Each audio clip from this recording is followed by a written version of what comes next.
All right. Hot takes. I think we have a cemented guest moving forward no matter what. I think he's going to be part of it. I think he's one of the dudes now. Yeah, he is. The Divot Dog. All right. Here we go. The creation of Live Golf has greatly helped the PGA Tour's product. True or false? False. Phil Mickelson has had a more impressive overall career than Rory McIlroy. False. Steph Curry ruined basketball for an entire generation of kids. False. Just coming in hot with the falses today. The NCAA should pay players a salary, not just NIL deals. Well, that already got approved, so. Oh, so that's official? Yeah. You get to pay your athletes now. Have we seen what any of those salaries will look like yet? Well, they have a split revenue. Like Alabama has $16.8 million to split between men's basketball, football, and whatever else could be. So is the NCAA capping that kind of like the NBA does, like salary caps? Is that how that works? I think the split between the bigger colleges get more money, I think. So something of that nature. That's the next one. Messi's World Cup. All right. Some of our soccer guys maybe will get this. Messi's World Cup means more than any of Ronaldo's accomplishments. No idea. Dude, I've seen like 3 soccer matches. Can we skip that question? Yeah, we'll skip that one. If Tom Brady played in the NFC his entire career, he wouldn't have 7 rings. That's the whole thing of if Steph Curry played in the East, I don't know, he would still win Super Bowls. He's the best quarterback of all time. He would win Super Bowls. Augusta National isn't top 10 hardest courses on tour. It's just the most iconic. I don't. Top 10 is a Top stretch. 10, Let's go top 5. I don't think it's top 5. Top 10, I would probably say yeah. I top would have 5, to know. I would say no. Yeah, I would have to know 10 courses to be able to, just off the bat like that. The NBA playoffs should be one and done like college basketball. All of the playoffs? That's the question. We can give some. I would say no. Okay. The NFL should ban dome stadiums. Football was meant to be played outside. No, put everybody in a dome. Ooh. With real grass. How do you grow it without the sun? You ship it in every week? Yeah, it's like Arizona. They just have it rolled in, rolled out. A lot of places do that. I like it. The PGA Tour should allow live golfers to compete without penalties. Fans just want the best players. Yeah, I mean they'll never do this, but they need the best players in the world to be playing against each other every single week. I like it. Let me throw my watch on and we can dig it. All right, so that's our hot takes, 10 of them right out the jump. We can dig into a few of those now. I don't think the PGA Tour, you said, has Live Golf improved the PGA Tour's product? Improved their product, yeah. So you said false. I would say it has helped the PGA Tour in a couple ways. One, they increased the purses. Like, it depends on what this means. Like, is it improving? In my eyes, I see it of no, it didn't, because it took away a lot of the best players. So it decreased the value of the PGA Tour. But it helped the ones that are there because now they're getting paid more for the elevated events. But they also just said that the FedEx Cup is not $25 million or $20 million anymore. It's less? It's less. It's like $10 million. And then got away with the stroke thing. Wait, so there's no like aggregate going into it anymore? It'll be even, which they should have done, but I don't understand why. I think they decreased the amount and put it to different events throughout the year, or put more purse in the bottom. Yeah, I don't know, but it's not $20 million anymore. I think it's 10. Okay, so that's a good point. So by product, I guess. Okay, yeah, I guess the way that question's phrased, product as in, is it a better viewing experience? You could say maybe not, because correct, it doesn't have the best players on there anymore. In my head, I was picturing it as like, has it been better for the PGA Tour themselves? Like, I would say yeah, because there's more people watching it now, because once some controversy showed up, I mean, their ratings are up. See, I don't know if that is, though, because they don't have all the best players playing at the same time. I don't know if their views are gone up, because they don't have Koepka, DeChambeau, Phil, like none of those guys, Joaquin Neiman, they're not playing in every single tournament. It's a good question. I haven't looked on the stats of just an average tournament. I know all the majors are up. Yeah, but that's not through the PGA Tour. True. Or any of the majors PGA Tour? It's all represented by its own major. That's why the guys are able to play.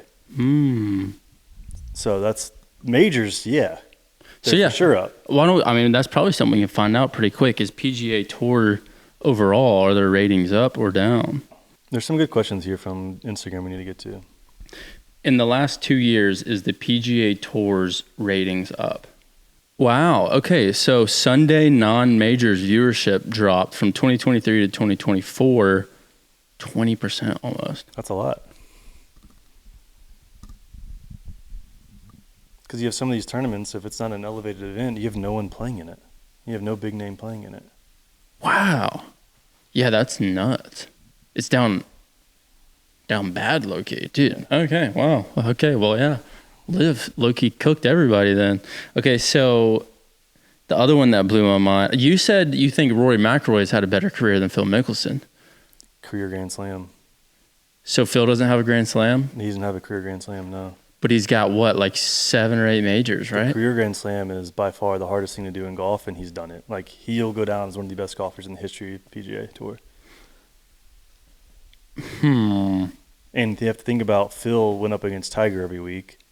Rory ruled the kingdom for the last, 16 years? Right, but Phil was able to do everything he did, though, playing against the best player of all time, which Rory hasn't really had to do as much. He had to play against Tiger for 6-7 years, but he's also going against Scotty Scheffler now. He's pretty darn good. Yeah, and we'll see, in Rory due time. McIlroy will go down as a better golfer than Phil Mickelson by the end of his career. Think about that. He's still not done with his career. Yeah, but he's probably, he's got to be, like 30 less wins than him?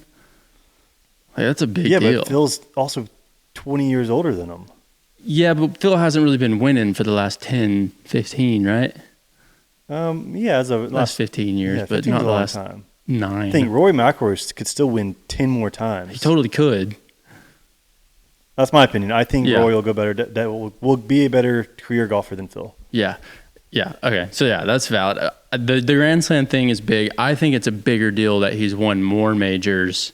Like if it was like he won one more major but didn't have the Grand Slam. What is the major difference? Hey Siri, how many majors has Phil Mickelson won versus Rory McIlroy? Doesn't say. It says that this thing didn't help. All right, so here we go. Phil Mickelson, PGA Tour wins, 45. Rory McIlroy, PGA Tour wins, as of now, he's still got more years left, but as of now, 26. So almost 20 less wins as it stands today. Phil Mickelson, major championships, 6. Rory, 4. Masters championships, Phil, 3. Rory, 1. PGA championships, 2. Rory, 2. I think Rory can still win 2 more majors easily. Wait, Rory hasn't won a U.S. Open. He's won. He accomplished the career Grand Slam. The U.S. Open not included in that? U.S. Open. That's not a major, right? It is a major. It's one he just had. He just won the career Grand Slam with the Masters. Has Rory McIlroy won a U.S. Open? No, he's never won a U.S. Open. He won the Open. Which is the major. But I don't know why they even showed me that. Neither of them won. So, wait. Surely this isn't right. Just exit me out of it. Wait, Phil Mickelson has never been world number 1? Yeah, that's what I'm saying. Is that real? Tiger's always... He's won 45 tournaments and never been number 1 because he was always playing against Tiger. Yeah, and Rory's been number 1 multiple times. But I wonder how many weeks he's been at number 2. How many weeks has Phil Mickelson been world number 2?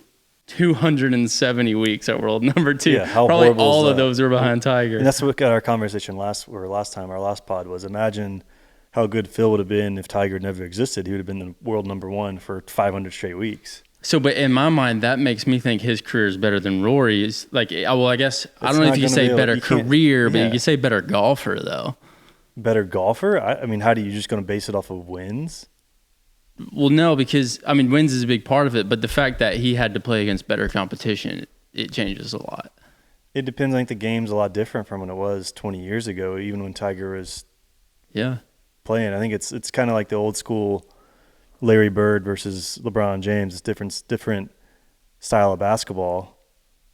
It would be like, yeah, I've never heard people compare them to, but I didn't realize how good of a comparison Phil and Rory actually is. Like there's a lot of room there to argue over that. Okay, cool. Well, we'll stand firm on disagreement on that. I think Phil's had a better career. You think Rory has? Change my T-shirt. Hopefully, they don't care.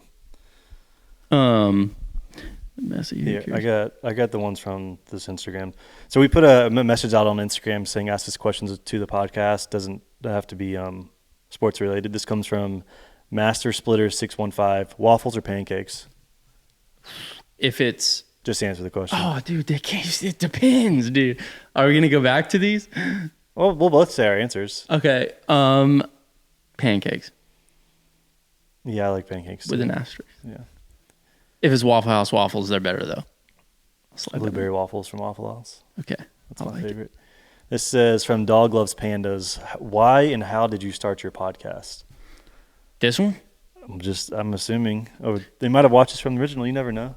Why? Because we liked golf and we wanted to talk about it, but then we decided we wanted to play. Oh, we're talking about the OG podcast. We're talking about both. OG podcast. Yeah, we're like, why don't we make a podcast? And we did. And then we were like, why don't we not podcast anymore and actually make golf videos? And then we did. And now we're like, let's try this podcast thing again and see if we can get cool guests on. Yeah. And we've had 0 guests. Well, yeah. I think it's kind of just a fun time for us to just It is. And I think it's also nice that we don't always have to be stuck talking about golf. Like when we're playing golf, it's usually strictly golf, but this is like we can talk about anything. Yeah, talk about whatever the heck we want. Yeah. This is, how much longer do you guys think you can keep going before you go back to a 9 to 5? Crazy. Well, considering I just quit my 9 to 5, I'm hoping a long time. And I never had one, so that would be crazy. I mean, it could go for 2 years, it could go for 10 years, or it could go for 20 years. I think regardless, whether we're making videos or not, we'll be doing something that was at least sparked from this, you know? Yeah, I think this is just like a new chapter in our lives where we probably won't go back to previous jobs that we've had. Yeah. It'll probably be some new branch. But I mean, I'm hoping at least 2+ years I don't have to go back to 9 to 5. Yeah. I mean, in my experience, at least, once you kind of get in the habit of starting businesses, like you don't go back to it would be really hard for me to go back to the corporate lifestyle. I'm not trying to do something entrepreneurial. Yeah, absolutely. So never. That's the answer to that question. What purpose has Divot Dudes giving you? Do you have any goals, milestones? You want to answer that one first? No, I mean, we can both go. Purpose. On one thing, just like the grind for so long of like, I don't know, just the risk we both took on it. And then like finally being rewarded now from that, I think gives this sense of accomplishment that's really I think it's nice. I mean, I kind of coming from a different side, but not having to like report to anybody. Like I'm going to make my decisions and watch my decisions actually help our business and not being like trying to climb the corporate ladder and always have your hands tied. I think that's kind of gives you a sense of purpose. Is like I can finally have authority, use my creative ideas and do stuff that we want to do. So I think it kind of goes back to the other question of I don't think it would be really hard for me to go back to a corporate job unless I'm like top of the chain. Yeah.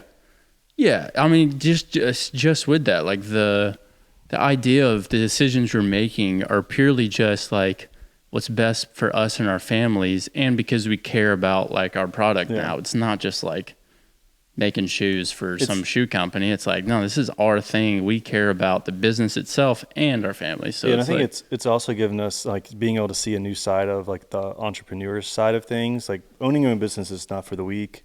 It is a lot of stuff that goes in it, and it gives me more respect for people that have started their business from scratch, whether it's social media or their own clothing business or whatever it could be, a swim business like Honey Swim. Shout out to Noah and Mary Margaret. Oh yeah. Like it's an awesome grind, and it's fun to be a part of. It's really cool to see success with something that you birthed as a baby and watch it grow up and succeed. But I would say the 2-pronged question was, what are your goals and milestones? I think our ultimate goal for YouTube would be getting that next plaque, which would be $1 million. That would be the ultimate goal, is to hit 1 million subscribers. Dude, 100,000 seemed like a crazy stretch, you know? So the fact that we hit that, I think honestly though, hitting that has made me realize like, oh, you can hit 1 million, you know? Like that's actually more doable than you would think. I also think it shows us, okay, maybe it's not Divot Dudes forever, but we can do another channel and be just as successful. Absolutely. I think we kind of know the algorithm and the way to make a good successful YouTube channel. I think it would be like, I don't think we would just quit our careers and go back to corporate where you're like, let's just start another channel and do something else and see if that works too. And every time you start a business that's successful, you gain knowledge in that area to where, like, at a minimum, we could help other people grow channels, I think, just because we've been there. Okay, this is back to golf. Oh, this is Hudson from the Grove. Personal best rounds. 77. 79. You know what's crazy? Oh, this been say NBA. Yeah, go ahead. Like, this is not a new concept whatsoever, but like, how do we both shoot a 77 and a 79, and then just like, I haven't been close to that in so long. Because it's off camera. We only film on camera. The closest I've been was when I played with Dawson at 83 or 84, whatever that was that day. I shot an 82 at the Grove. That wasn't too long ago. Yeah, I feel like you're more consistent. When you're playing well, like, you're more consistent. I'll like play crap, and then have like 2 low 80 rounds, and then just back to crap. This says, we already talked about this one, is the NBA rigged with the Mavs getting number one? We talked about it last week. What was a childhood club you always wanted? Well, considering I didn't pick up golf until I was 22, I didn't really have a childhood club. I think hitting the old Nike clubs is probably the most nostalgic club I would want to hit, since they don't make those anymore, like the Nike Sasquatch or the old Nike stuff. That was pretty cool to hit. How about you? Our version of that for me, it would be like the indoor evolution basketball. Just like one the indoor evolution basketball. Just have my own to bring to Veterans Park and play pickup with and take it home with me. That was like, that's what I want. Can you come down to Dallas and I'll be a guest on your podcast? Who's that? Some guy named Jay. Let's go to Dallas. Okay, you'll have a better answer than me, but the greatest halfway house you've ever visited? Ooh. I immediately want to say Troubadour, but I don't want to just jump to that without thinking about it. Yeah, it's got to be Troubadour. Yeah, I've never played Troubadour, so I wouldn't be able to know. I really haven't been to many halfway houses. Yeah, a lot of the courses we end up filming at. Remember that one? I can't remember where we were playing, but it had a pretty cool halfway house. Oh, I think it was Black Desert. Black Desert had soft serve ice cream. I was just thinking about that one too, yeah. That one was pretty cool. Yeah, that one was sick. And a big part of how cool it was just the view from it. Yeah. It's like kind of at the top in the middle of the course. But yeah, thinking about Troubadour, what's cool about Troubadour is you walk in and you don't have to think like, okay, I'll just get this and this because it'll be $20 or whatever. You just walk in and grab whatever the heck you want. Like that's fun. Pretty neat. Yeah, even the ones here, the ones here are not really like houses. They're like more halfway huts. But yeah, still pretty cool. It's free sodas and free snacks. Mm-hmm. This one says, what did y'all used to do for a living? Good question. This is from Gabriel Garcia. I think it's Garcia X. I moved to Nashville for music. Was in and out of really small record deals and just trying to make music, trying to make it work, playing shows. And then in the middle of that, started a moving company with my older brother. Grew that to be sustainable. And then me and Adam started making golf videos. So I was doing the moving company on the side while doing editing videos, and then now we do this. And while you were doing like the music stuff too, you would also work some side jobs and stuff. Oh yeah. Well, and when I first moved to Nashville, I was working at a restaurant, just serving tables. Yeah. You understand the grind of that. Oh my gosh, dude. Yeah. That was what the first leap of faith for me was the quitting the restaurant job to do the moving company. Right. We got 1 month rent.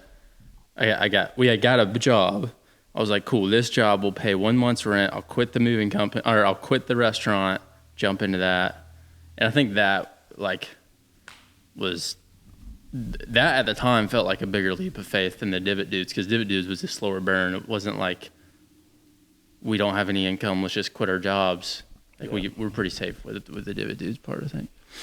Yeah, so he's done a lot more things. I've always been in corporate, worked at the Denver Broncos, worked at Wilson Sporting Goods, worked at Marucci, worked at Walmart's headquarters, worked at Wilson, worked at BSN.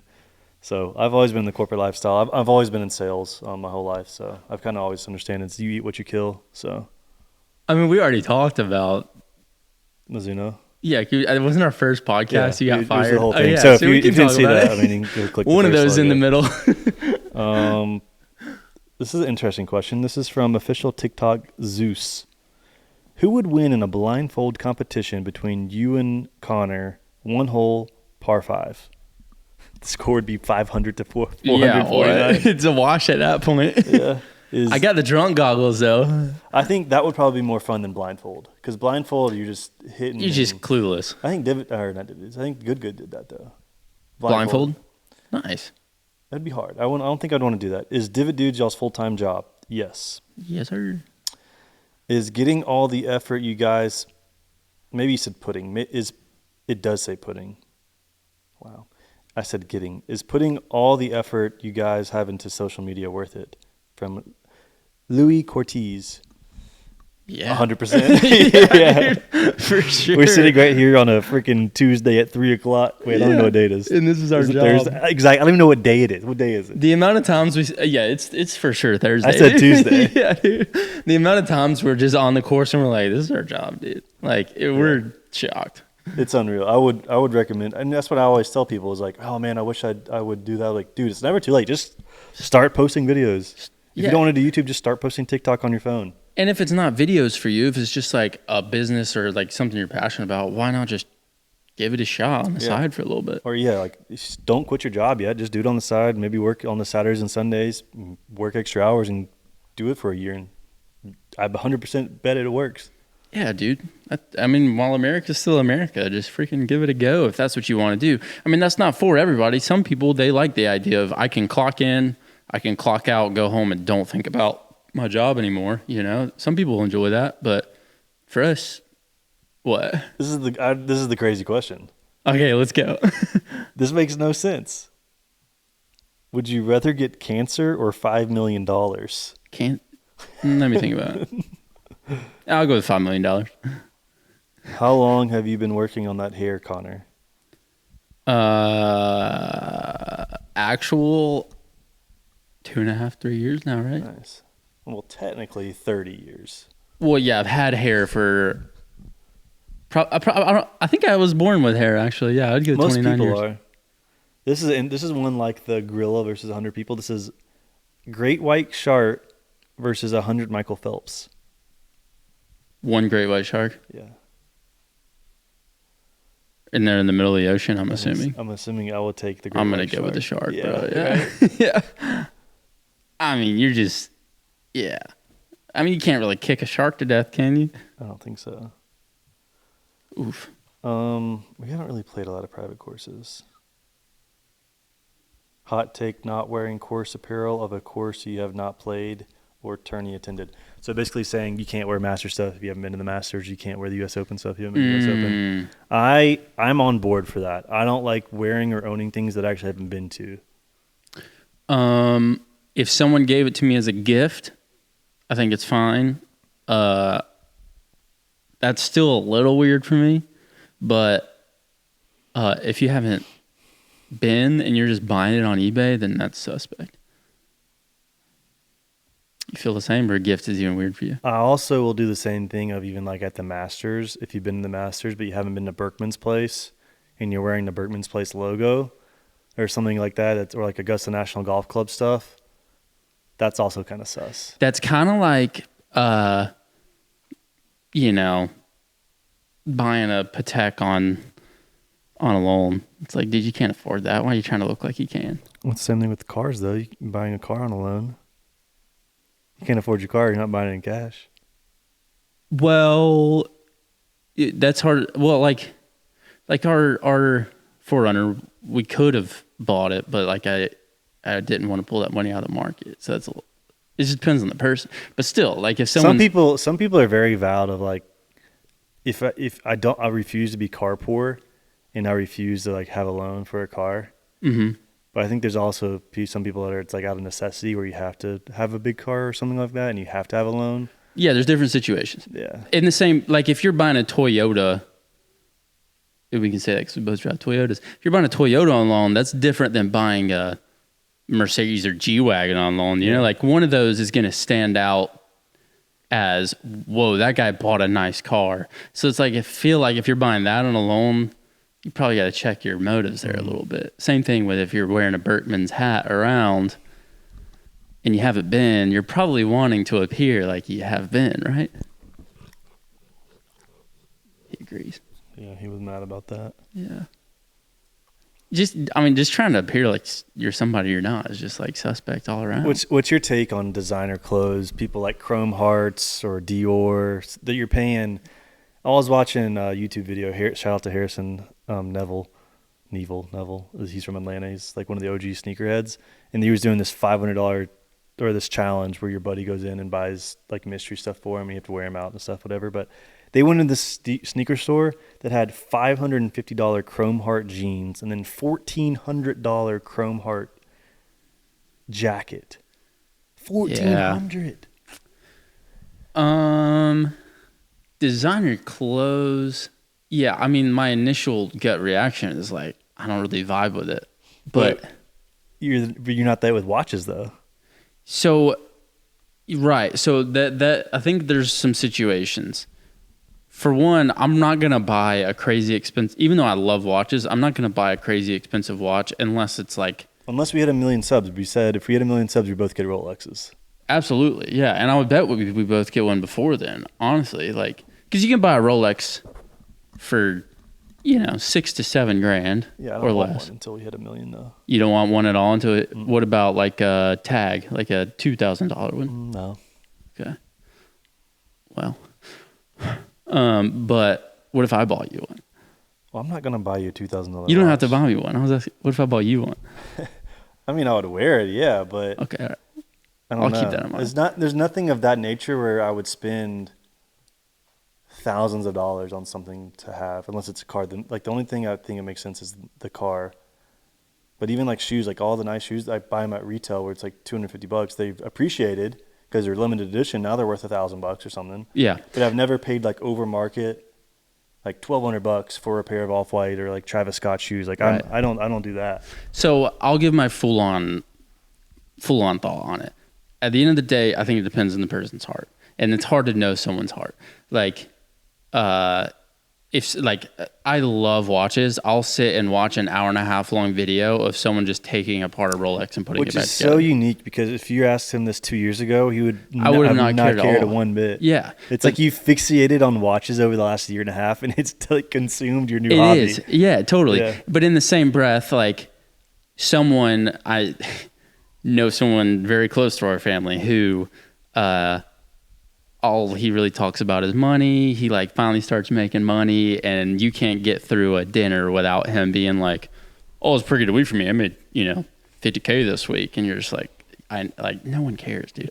Yeah. And he wears a Rolex, and I remember seeing his Rolex. I was like, dude, that's a nice Rolex. Like, what year is that? He's like, honestly, I don't know, dude. I just know it was Rolex, so I bought it. It's like the only reason he's buying that thing is to flex, and I think that's a poor character of heart, Well, they got to show off something. It's like they say that the most rich people, you can't ever tell they're rich. Then the most people that are wearing all the designer stuff are usually the poor people that want to look rich. But like, and so like someone, if they're buying designer clothing, it depends on their heart. If their heart is like, oh, I want to look like I've got money, then that's lame. But if their heart is like, oh my gosh, I've been following this designer for so long, I can't believe he did a collab with Gucci.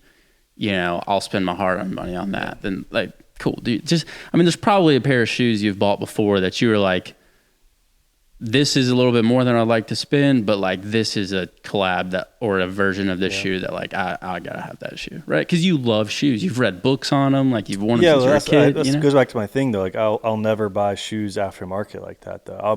I luck in for the draws that I'll pay full retail for. Yeah. Same with like baseball cards. Like if it's the limited collab, like I'll pay the retail, but I'm not paying aftermarket resale value. Yeah. Ever. And I would be the same way on a Rolex, just because that's as far as a use of money goes, like you're losing money in that transaction. What's your take? What's your feeling on used Rolexes and used watches? Oh, I think it's sick. I mean, that's something that holds value well and probably has a cool story along with it. Like if I found a Rolex that was my dad's birth year or something like that, and it was in good shape. Like that's just a cool thing to have. Like, because then it starts a story. Oh yeah, I bought this in honor of my dad. Like he led me to the Lord. He's a great guy. Like that's a cool story, Mm-hmm. Things like that hold value well to where they come with a cool story. That's like if you were to see like a 1998 pair of Jordans, you're like, oh well, this was released the year Jordan did this. Like that's got a cool story that might mean something to you. Heard it here first. Yeah. It's a good question. Sorry, I get excited about watches, bro. Was that all the questions? Mm-hmm. Oh, nice. This is from weeks ago, so we got to do another one. Yeah, we got to do another one. Those are good questions. Yeah, they were. We need to do, when we film with Jake on Saturday or Sunday, we need to put out something, be like, questions for an NFL football player. Yeah, we got an NFL football player coming in. Y'all let us know what you want to hear. Okay, so the NBA, you said. Wait, before we get into that, I got one thing. It's something we've been, that's nothing to do with what we're about to talk about.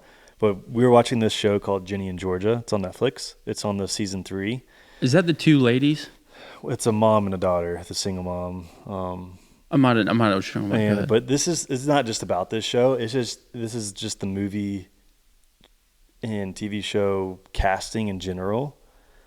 I can't stand when they cast a 27-year-old and they say, yeah, you're going to be a 16 freshman in high school. Yeah. This happened in Ginny and Georgia. 2 of them, the guys are way too old to be playing the characters, but there's a little boy. His real name is Diesel. It's a crazy name. Diesel? But his character's name's Austin. Okay. And they casted him for an 8-year-old. He's 14.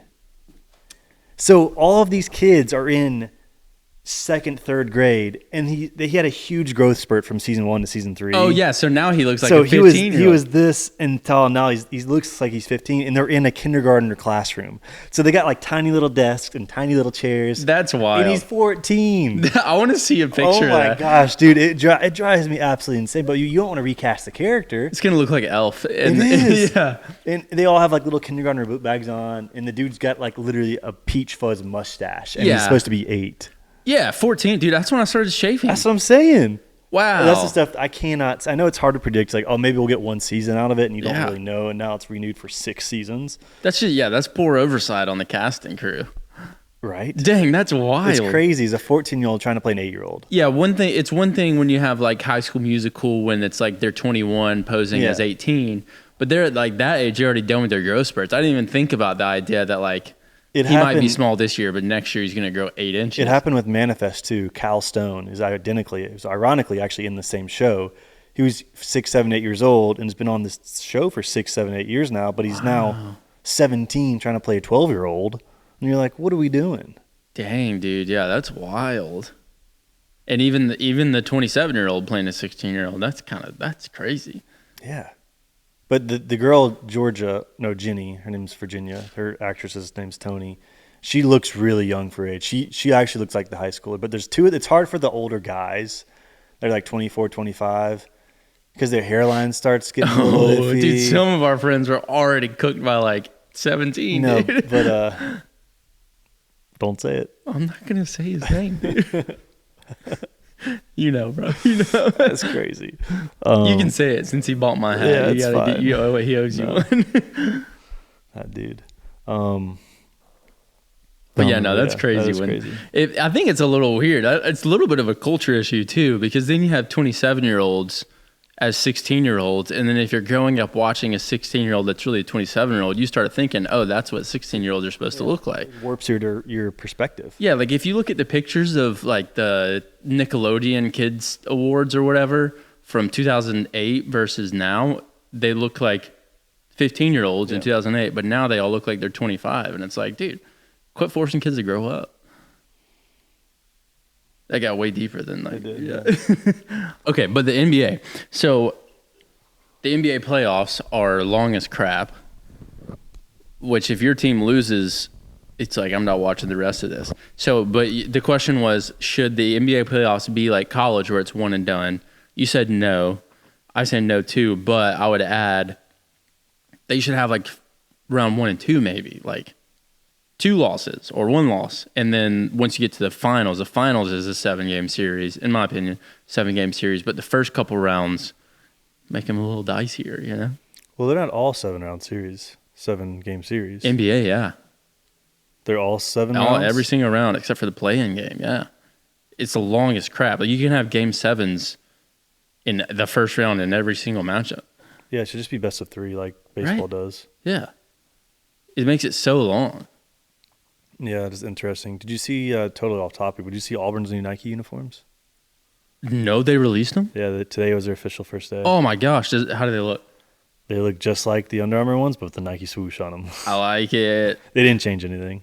Okay, yeah. But it's just, it was just crazy to see. Dude, I got cooked, man. I got so much Under Armour Auburn gear that's just baggy and like no style at all. It's funny because there was this girl that came up on my TikTok and she was like clearing out all of my Under Armour Auburn stuff for Nike Auburn stuff. But imagine you're like a 3-year guy who's gotten 3 years of Under Armour stuff. Oh yeah. Now you got to throw that out, and you're going to get 2 more years of full Nike stuff from Auburn. And you know that first year they're going to load everybody up because you have 3 years worth of stuff you have to get used to. Dude, that was the worst. Like, I remember seeing UGA guys getting like, because each team, they'll give you the athletic wear, but then they'll give you like a few style pieces on the side too, like tennis shoes and stuff. And our shoes were fine. The style clothing was awful, but then like all the Nike schools are getting Jordan everything, dunks and stuff. Bro, it was ridiculous. And that was before even Curry really had a line too. Yeah. So like, we weren't even getting like Curry shoes. Yeah, I remember off-brand Under Armour Spine basketball shoes. Dude, come on, dude. And even our cleats were crap, dude. They ripped the biggest holes in my feet. Even Adidas back then, because you had Yeezys. Like Yeezys, they were handing out Yeezys and Ultra Boosts that were so cool. And Under Armour, you're like, yeah, it was ridiculous. What are you getting? Nothing. Bro, nothing. We had a couple cool pairs of tennis shoes, but even they're compared to like any other school, it's nothing, bro. I wonder if I can hit up a coach and be like, nah, there's no way. They're not going to send me anything, dude. I know one coach there. Oh, He'll be buying your Nike Auburn stuff from Man, now if on. we get popular enough, they'll invite us to a game or two, I bet. I'm gonna DM the Auburn Tigers page right now. You will not get a thing. You have some girl that's running that page. She has no idea who we are. Because when they were, I bet they unfollowed me now too. Because some new person probably came in and see if they still. No, they unfollowed me. Damn. Yeah, no, they haven't DM'd me back since 2017. That's 8 years ago. Yeah, that's like 7. Yeah, that's like 10 interns ago. Maybe if I DM from the Divot Dudes page. We should DM Auburn and Bama and see if either of them will let us come on the sideline. Yeah, you guys follow along. This is our goal to get on the sideline. I could get on the sideline pretty easily. I know, but let's have fun with it, you know? Let's set a little challenge for ourselves. Let's see who can get both of us. It's got to be both of us. Let's see who can get a ticket on the sideline of a Bama or Auburn game first. I could call one person right now and I could get tickets to the sideline. For both of us? Yeah. All right, let's do it. Let's do it. That'd be fun. We'll catch us on the sideline. We'll do a podcast in Auburn or Alabama. It probably won't be a good game. It'll probably be like Alabama, freaking Charleston Southern. I don't care. I just want to be included. You know, get some Nike. That stuff. One person I'm talking about is Justin Thomas. I'm just okay, yeah, just hit up JT, bro. We could message Auburn Golf. That might be the quickest way in. But I still got my connections there, so shout out Paul. You know what I want to do over the next year and a half? Divot Dudes throws out a first pitch of the Nashville Sounds game. Oh, dude. That'd be cool, right? Yeah. I bet we could just DM them and be like, y'all need someone to throw the first pitch out? We can make that happen, I bet. I think that would be cool. We should make a list of like side quests like that. I think we need to do them. What do they do for the MLS? What do they do for the soccer? They have soccer? A first kick? They do something like that. I remember Mac Hereford went and kicked a shot at like Giannis Antetokounmpo or something like that. What's Nashville Sounds? They probably have an Instagram account. Yeah, of course. Soccer came up quicker. Should that be my punishment, singing the national anthem at a Nashville Sounds game? I'll sing and send them a recording and tell them it's you so that they'll let you in, and then you do it. That would be awesome, Could you imagine? They would never ask me that. So good. That actually would have been the really good punishment. Tell them that we're based out of Nashville. Typically replies within an hour. Just tell them we're based out of Nashville. You don't have that in our profile anywhere. Do you see Dawson Knox is having a baby? Yo, we're based out of Nashville. What are the odds we can throw a first pitch this season? Who is Bryce Piquet? D1 Golf's. So let's start a note for Divot Dudes side quest. First pitch at a Sounds game or better. Sideline of Auburn or Alabama football game. First kick at a Nashville soccer game. Nashville FC. Do like some type of mascot competition, like at a football game or like a Titans game, where like you're going up against the Titans guy or something. There's got to be some type of. Yeah, what would you do at a football game? I don't know, like we did at Alabama was like a field goal competition. Like they'd have a fan come in and kick a field goal. We could kick a field goal at the Titans Stadium. I mean, when they released, I mean, that's not going to be till 2027 when we have a new stadium. But, I mean, they're struggling. They're probably looking for some type of promotion this fall. They could have us come out there and just do Oklahoma drill. Yeah, or even hit pitching wedges out there, dude. Take some massive divots. Yeah, that'd be awesome. I mean, they got to replace the grass at some point. See who can make it through. That'd be a good video. Who do you think is the best YouTube golfer outside of Evan Thompson since he played football? Who do you think would be the best or most successful college football player in the YouTube golf space? Peter Finch, pretty big guy. Wonder if he's always been. He might not have always been big. He might just be like. I'm just trying to think of like the most athletic guy that could go out and like catch a pass. Okay, yeah, I was thinking linebacker. Matt Sharf. Yeah, Sharf's pretty. He's got hops. I'm sure he's fast too. Yeah, he's a heck of an athlete. Line him up in the slot like he's Wes Welker. Yeah, he'd be like a little, like a Wes Welker vibe. Or did you remember the kid for Auburn, Will Hastings? Will Hastings, yeah, like that kind of vibe. Yeah, yeah, totally. What did I just say? We just had an idea. Oh yeah, hit pitching wedge through field goal goalposts. Dude, the side quest. I'm excited for this. Yeah, if you have some side quest ideas, Nashville side quests, it could be beyond Nashville too, but. Throw them in the comments, and we'll add them to the list. See what we can check off in the next year. Yeah, that'd be fun. I'm trying to think of what else is there. Sit courtside at NBA basketball game. Oh, well, yeah, dude. Come on. That's number one. Yeah. That's something I've always wanted to do. I've sat on the glass at a hockey game, but I've never sat courtside. We should do glass at a hockey game in Nashville, though. Yeah. Sit at the glass at a Preds game. And then us is like do a gig. Look what I edited that last one too. Well, do a gig in Nashville. Like music? Yeah. Together, bro. Dude, that's what I'm saying. You can drum We can make this a whole side quest thing. Oh, dude, we should for sure. And whatever amount of tips we get, we have to go buy the clubs and stuff we use or something like that. Dude, yes, that'll be phenomenal. Like second channel content. How are we going to get $10 worth of stuff? Play a gig in Nashville and use the tip money for a round of golf. Bro, that's so good. That would be hilarious. That'd be awesome. Sit courtside at an NBA game. We probably would be best off hitting up like the Hawks or something like that, because they're probably trying to get any sort of promotion. Hawks gonna be good next year. Are they? Especially if they get Giannis. Oh, they got traded for Kristaps Porzingis. You see DeAndre Ayton's going to the Lakers? Yeah, I think that's a big deal. I bet Chris Paul goes there too. To the Lakers? See, if you had said that 10 years ago. He wants a starting role, but I bet he'll go to the Lakers and just hang out with Bronny and Bron and DeAndre. Connect, which Reeves. He could probably start at the Lakers. I mean, our point guard right now isn't a true point guard, so. And I think Brown would want him. All right, guys. Thanks for hanging out. As always, leave the comments. Let us know some side quests and any questions you have for next time. And as always, toodles.